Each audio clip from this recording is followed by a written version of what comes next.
السلام عليكم ورحمة الله. النهاردة معاد الموضوع التاني في مادة المهارات للصف الرابع الابتدائي الترم التاني طبعا. ومكملين عن العناصر الغذائية. وفي أهداف الموضوع ده احنا بنحدد ايه هي العناصر الغذائية والأطعمة التي تحتوي عليها، وبيوضح أهمية كل العناصر الغذائية، وكمان في جزء خاص بوصف منتجات الألبان. بنسأل بعض الأسئلة في الفصل ما بين الطلاب، زي ما أنواع الطعام التي تزودك بالطاقة. بعد كده هنبتدي نتكلم عن الكربوهيدرات، ودي بتشمل نوعين: النشويات والسكريات. النشويات بتوجد في الحبوب وبعض الخضروات مثل البطاطس والأرز، والسكريات بتتوافر بشكل طبيعي في الفواكه والعسل. أهميتها أن الجهاز الهضمي أثناء عملية الهضم بيحول الكربوهيدرات لسكر الجلوكوز اللي بيسود الجسم بالطاقة اللي احنا محتاجينها. بعد كده بنتكلم شوية عن البروتينات.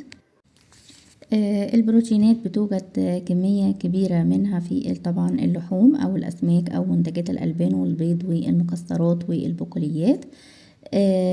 أهميتها بيحتاجها الجسم لتأدية وظيفته بشكل فعال، بتساعد الجسم على بناء الأنسجة وتجديد ما يتلف منها.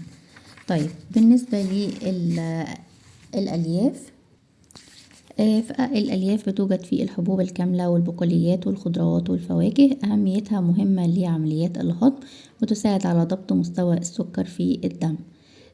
الفيتامينات أمثلة عليها زي فيتامين A، وده بيوجد في البيض والسمك وبيساعد على تقوية النظر. وفيتامين C، وده بيوجد في بعض الخضروات زي الفلفل والكرنب والقرنبيط والبروكلي، وبيعطي مناعة للجسم لمقاومة الأمراض. أهميتها إن بيحتاجها الجسم للمحافظة على المناعة ومقاومة الأمراض. بعد كده الأملاح المعدنية، ومن أمثلتها الكالسيوم بيوجد في اللبن والخضروات الخضراء. أهميته بيحافظ على صحة الأسنان والعظام. الحديد بيوجد في اللحوم الحمراء والأسماك وبعض أنواع الخضروات مثل السبانخ والبروكلي، وأهميته إنه هو عنصر مهم للدم، زي ما قلنا إن هو اللي خاص بمثلا مرض الأنيميا لما بينقص الحديد. الدهون الصحية طبعا موجودة في المكسرات تاني، والبذور والزيتون والسمك والأفوكاتو والفاصوليا على دهون صحية، يعني حتى الفاصوليا كمان يا ولاد فيها دهون صحية. بعد كده بنقول يمكن الحصول على كميات قليلة من الدهون الموجودة في اللحوم ومنتجات الألبان، وبتعتبر أهميتها مصدر للحصول على الطاقة، وبتساعد الجسم على امتصاص الفيتامينات، لأن بعض الفيتامينات لازم يكون في دهون في جسمنا علشان تقدر تمتص بشكل سليم.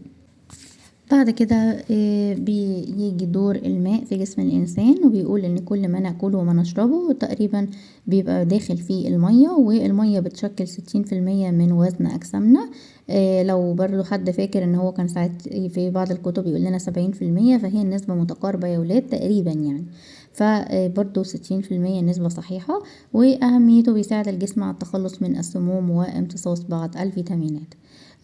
طيب، بعد كده قدامنا تدريب. عايزين المدرسات اللي بيسمعونا والأمهات يساعدوا الأولاد. هنقول المكون في كل طبق، وبعد كده هنطلع العناصر الغذائية زي ما احنا قلنا كل عنصر غذائي بينتمي لإيه.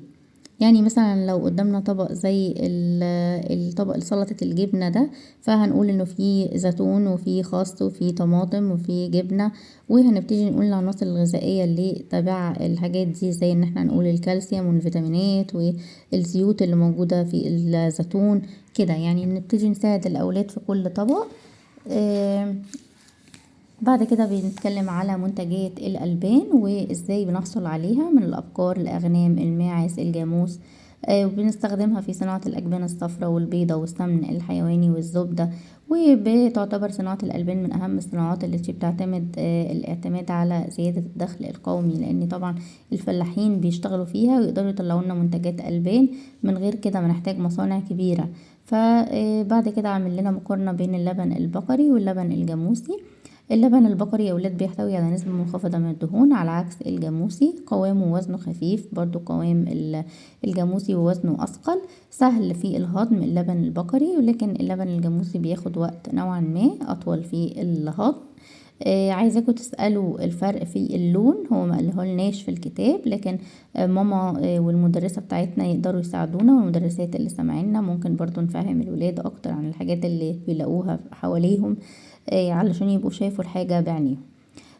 في النهاية أنا سايبالكوا يعني هثبت الصورة شوية على امتحان كده عبارة عن صح وغلط واختيارات. احنا عارفين ان مادة المهارات امتحانها بيبقى خفيف ان شاء الله ما بين صح وغلط والاختيارات او الاكمل، فده تدريب كده صغير ندرب فيه ايدينا، ونستنى الحلقة الجاية ان شاء الله. لو وصلتوا لحد هنا ما تنسوش تشتركوا وتدعمونا باللايك.